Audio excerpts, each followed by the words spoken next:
The month of October started with the Resurrected Warriors category banner. Obviously the banner wasn't anything crazy, but if you were a new player who just pulled Int Angel Golden Frieza and needed some units to fill out his team, characters like AGL Golden Frieza or Physical Super Bardock were not bad options by any means. 4 days later and they teased Dragon Ball Super's next episode, saying that the episode 110 was going to be an hour-long special, and they told players that to celebrate that broadcast, they were going to give every player 5 Dragon Stones that day. They also teased some new stages to the Universal Survival Saga story event, and that the free-to-play Goku was going to Dokkan Awaken into Goku's new form. That'll be shown in the next Dragon Ball Super episode. The day has come. They dropped Int UI Goku right after the episode. Like literally right after. I could only imagine how hype this was at the time. Just imagine, you've just finished watching absolute peak and then you open Dokkan and the unit is right here on the summon tab. Like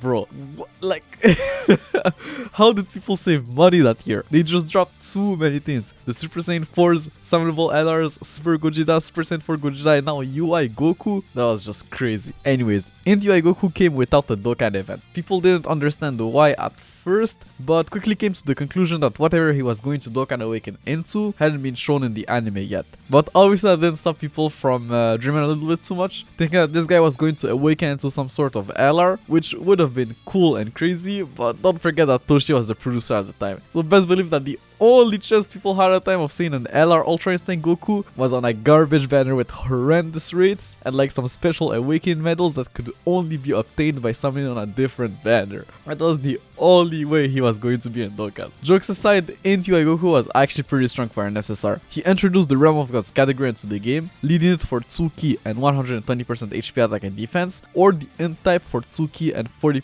HP attack and defense. So people already guessed that he was going to have the same type of leader skill as Omega and Gogeta. As for the Realm of Gods category, it wasn't anything crazy on release, like it was obviously decent if you had all of the premium units like Physical Vegito Blue and all of the Zamasus, including the LR, but it wasn't as amazing as the Hybrid Saiyans team, at least not yet. But that team had a lot of potential. Like I forgot to mention it, but during Global's 2nd year anniversary back in July, they held some sort of legendary election where people could vote for the next character they wanted to see as an LR. And guess who won? Vegito Blue, obviously. But wait a minute. Didn't Toshi say that Vegito Blue was his favorite character? Definitely my current favorite character would be Vegito Blue. Don't tell me that this guy rigged the votes somehow to have his favorite character as an LR in game. That wouldn't even surprise me. And like, how would we know? Like, that's crazy.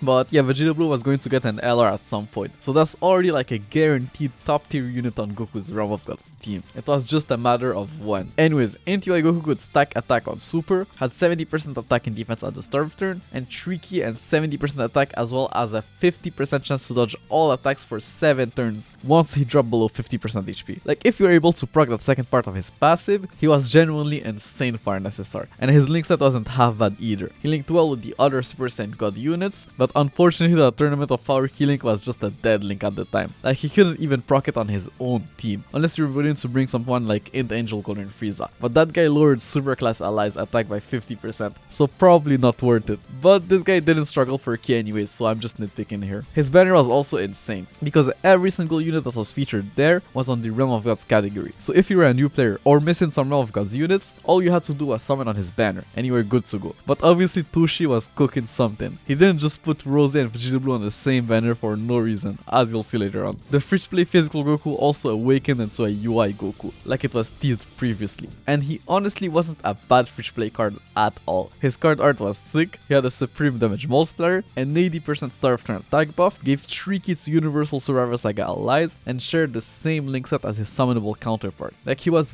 very good for an SSR. He could dish out some decent numbers on a monophysical team, and had the potential of being a very good filler unit on a future Universal Survival Saga team if you didn't have Int UI Goku, since they share the same name and this was before the same name update. 3 days later, they teased probably the best quality of life update ever. You're finally going to be able to activate multiple nodes at the same time in the hidden potential system. Because yes, back then you had to activate each node individually, like select the node and activate it. You couldn't select multiple nodes and activate them all at once, like you can now. It's crazy to me that it took them almost a year to do so, but yeah, I guess better late than never. They also added the first ever Kaioshin's trials to the story mode, where you could complete missions like beat the story stage with like 6 fierce battle units, which would reward you with like some Supreme Kai stones that you could then exchange in the Baba shop for character slot, max stamina, Elder Kais, and eventually copies of LR Vegito Blue. But we're getting ahead of time. 5 days later, and then changed the design of the Ghost Usher Awakening medal. I would assume because of the support type item, like they didn't want the icon to be the same, which is understandable I guess, but like really not that big of a deal. Like the game had way worse issues at the time. The next day they dropped a new LR on his own legendary summon banner. The banner format was still complete garbage, like 14 featured units and no guaranteed SSRs, but your chances of pulling the new LR were surprisingly still better than on a double race banner where the LR was unfeatured. But it was like a 4% chance, like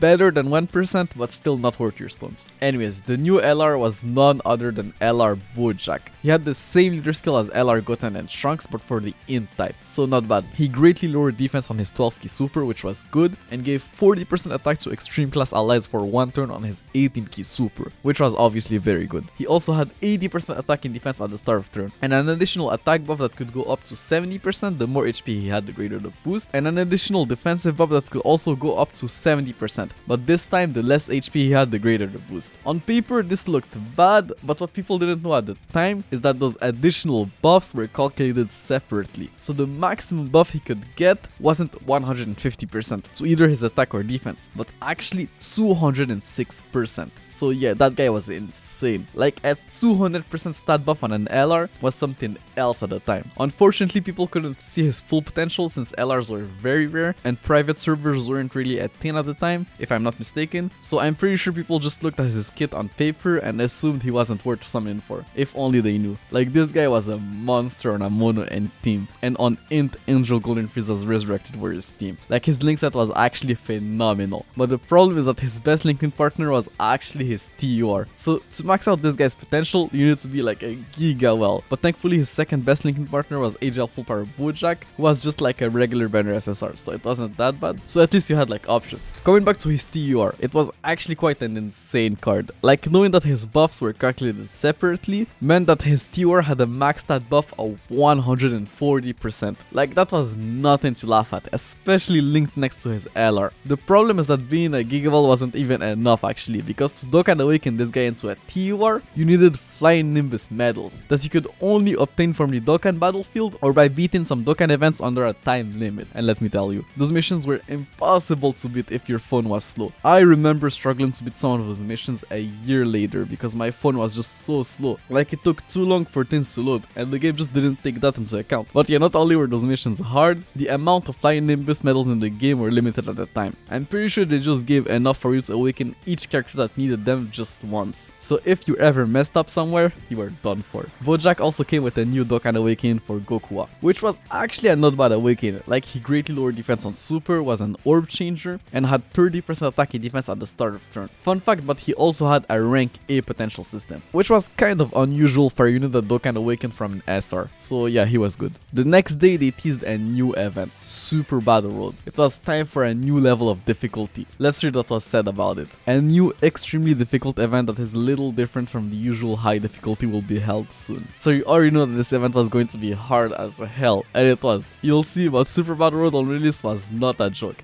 Like genuinely in the recent years, I think that the only thing that even comes close to that level of difficulty was probably Red Zone Broly on release, but that's about it. Only teams with the same attributes can take on the challenge. Assemble your strongest team and take on the 10-stage challenge. So that meant that the LRs and Neogas leaders were not going to get completely phased out of the meta yet. Their leader skills would still hold some value just because of that event. If you beat each stage, you can get luxurious rewards that are new to this event. Interesting, like we now know what those rewards are, but I'm wondering what people expected at the time. Thankfully, we don't have to guess as I found an old Reddit post talking about it. And just so you know, LR 1000 Days Goku got leaked around the same time, but people had no idea that he was going to be the 1000 Days login bonus reward card. So they actually expected this new Super Battle Road event to give LR 1000 Days Goku. And actually they weren't that far off, since it did give an LR, just not the LR people expected. LR 1000 Days Goku is not the only thing that got leaked around that time. We also got some new V-Jump leaks, talking about a new type of Z Awakening, Extreme Z Awakening. So yeah, the first EZA was right around the corner and was planned to be released in November, so very soon. Almost a week later, and it was already time for the 1000 days celebration. Like, Dokkan had been up and going for 1000 days, which was crazy at the time. Nobody expected this game to stay alive for that long. But yeah, the celebration came with a new login bonus LR and some missions with actual decent rewards, like stones and elder kais, as well as some daily missions giving tickets for a new banner. That new banner was actually crazy for a free banner. It featured literally every single Dokkan Fest that wasn't a category leader. And with Super Battle Road right around the corner, Noga's leaders were probably more valuable now than they ever had been. So yeah, this was an insane free summon banner. As for the new LR Spirit Bomb Goku was insane. Like, this guy was probably the best unit in the game, or at least in the top 5. His leader skill was crazy beyond belief. He gave tricky and 100% HP attack and defense to anything.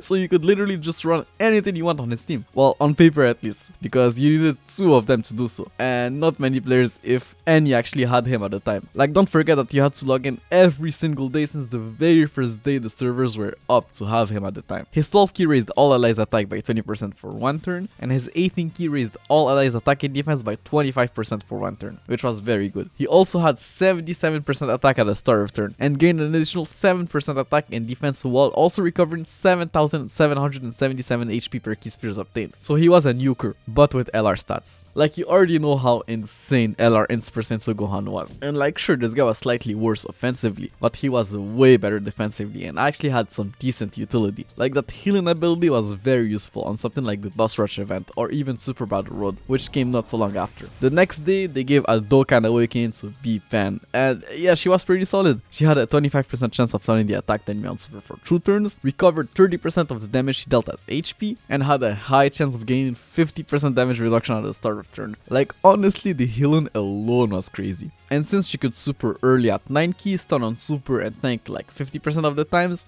yeah, it just made her actually insane on the Boss Rush event. Like, she was built for that event. Another day later, they teased the first ever EZA in the news. The whole EZA thing was actually explained on the V-Jump issue of that month, so everything that was said in the news had already been leaked like a week prior, but yeah, it was going to be crazy. Another 2 days later, they teased the next Dokkan Fest, and it looked like it was going to be a new Vegito. Like, bro, you can't make this up. Toshi telling us that Vegito is his favorite character, and then dropping a Vegito a month later, then another one the next month. That's just crazy. The next day, and Super Battle was now officially endgame. Probably the hardest event that the game has ever known. Like, the thing with hard events nowadays is that if you have the best units in the game, they're honestly not that bad. Like, for example, the Goku and Frieza fight is a complete joke if you have PHY Goku and Beast Gohan. But back then, you could literally have all of the best units in the game, like legit the best monotype team, and still not be able to beat one of those stages. Like, I kid you not, some of those stages were literally impossible on release. There simply just weren't enough good units of that specific type to beat them. Actually, it was so hard that I found this Reddit post of some guy who legit thought that Super Battle Road was glitched, and it was a trap to ban modders. And it got 157 upvotes. Like, people really thought that this event was so hard that the only way to beat it was by modding the game. Like, this was just crazy. On the other hand, I think one of the main reasons why everyone found Super Battle Road to be that extremely difficult is that up until now, most events could just be brute forced if you had like very strong units. But for the first time in Dokkan history, you just couldn't do that. Even if you were like a well with absolutely everything rainbowed, like how hard could a unit hit was not the only metric that mattered anymore. You now had to see if the unit had any type of defensive capability or even utility. Like, units that could steal and stun were absolutely goated in Super Battle Road. Nonetheless, some people actually did manage to beat it on release. Like, for example, Talon. He barely won the Super Tech stage with pretty much the best team you could bring there. Or even Truth, who beat the Super Int stage with also one of the best teams you could bring there, with an insane amount of RNG on his side. Like, just look at that, bro. Dodge! Dodge! Ultra Instinct, play that theme, baby! Dodge! Dodge that shit again. No, he didn't dodge! Get an additional Gogeta. Oh, Gogeta! It's not enough. The boo is so tanky. Oh, he got a crit too. No. He dodged the super.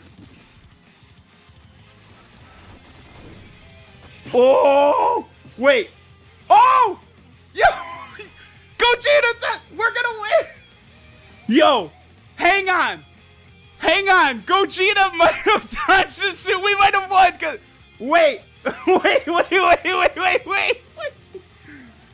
Gohan? Okay.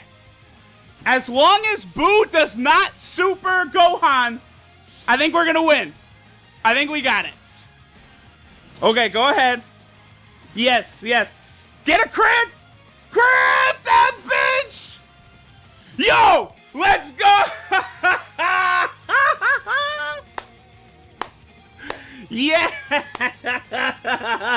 Ultra Instinct, baby! Like bro, those were big YouTubers at the time who had most of the best characters in the game with dupes, and they still needed an insane amount of RNG to only beat one stage each. But some people came up with some crazy team ideas to beat some of the stages that were deemed impossible at the time, like the Extreme Int stage. You remember when I said that we'll talk about this guy again? Well yeah, some people figured out with his leader skill, you could pretty much just not take damage there, which was one of the biggest problems of SBR. Like those enemies were just hitting so hard, so if you could somehow find a way to cut their damage, you were good. Like with a debuffer like Int, Demon King, Piccolo and Rotation, enemy super attacks were literally doing double-digit damage. The only problem is that with this strategy you needed time, bro, like a lot of time and a lot of patience. Like look at that, this guy took 3 hours to beat that stage. 3 hours. Like sure, you couldn't take damage, but you also couldn't do damage. So now the question is, was any of it worth it? Like what were the rewards? Well, each cleared stage gave 5 stones and a Victory's Light item that you could exchange in the Baba shop for a new type of monotype Grand Kais or Zenny. Those new Kais were literally just Elder Kais that you could exclusively use on a specific type. I remember beating those stages like a year later and using those Grand Kais to strengthen the characters of the types that I still didn't beat.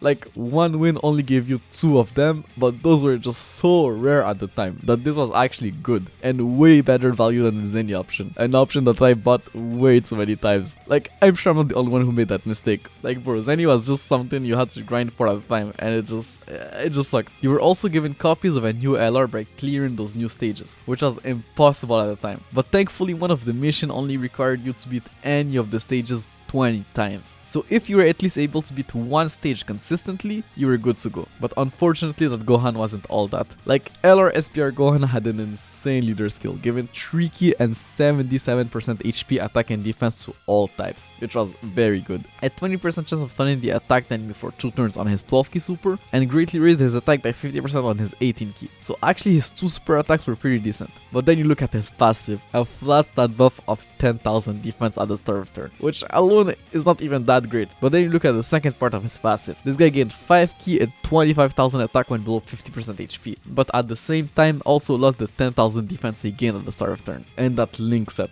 why did they give him Berserker? Like what kind of a sick joke was that? Like don't get him wrong, he wasn't bad, but this was for sure the hardest unit to get in the game. Like literally harder to get than any of the summonable LRs, since you needed the summonable LRs to beat some of the Super Battle stages at the time, so you would at least expect him to be like on the same level as 1000 Days Goku, or even better. Like I said, this guy was far from free. But yeah, he was on Hybrid Saiyans, so for the 1 Giga Well who was able to beat all those 10 stages or that one mother, I guess that team just got even better. 2 days later, and guess what? They teased another Vegito, a free-to-play card this time around. Like at first looking at his teaser, I thought they were teasing like a new LR or something, but no, it was actually just Candy Vegito.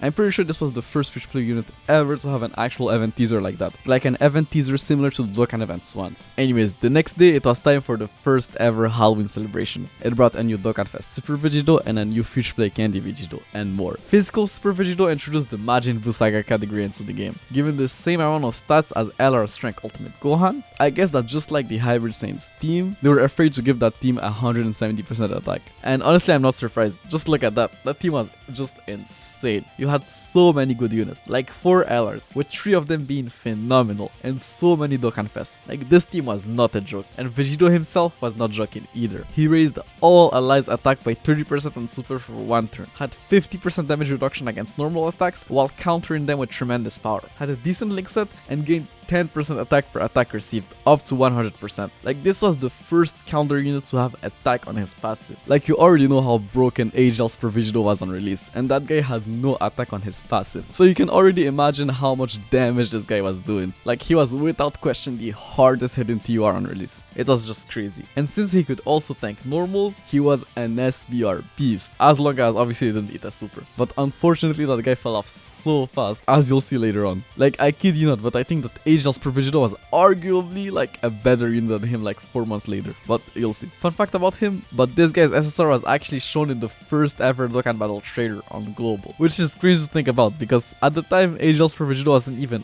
out yet on JP. His banner was also not bad either. It only featured Majin Buu Saga Dokkan Fest units. Like, sure, some of them were starting to age, but for the most part they were all still decent options on his team. His Dokkan event also came with a new free play Vegito, another one, and this guy was genuinely decent for an SR. He raised all allies attack by 20% on Super for one turn, had 40% attack and defense at the start of turn, and also gave all allies on rotation 2 ki. But he was still an SR, so his stats were very low, so he was mainly just used as AC fodder for the other Vegitos. Fun fact, but on Global, HL Super Vegito's Dokkan event was actually glitched at some point, and people were able to farm early copies of this free-to-play Vegito. Like, he didn't have any card art or anything, but he was still a Vegito, and could still be used to raise the super attacks of other Vegitos, which was obviously very good. As for the new Candy Vegito, well, he was insane for a free-to-play card. Like, one of the very few units you could genuinely bring into SBR. He could stun on super and dodge. Like, sure, this was heavily dependent on RNG, but that whole game mode was based on RNG. So if you lacked options on your super tech team, this guy was genuinely like a viable option.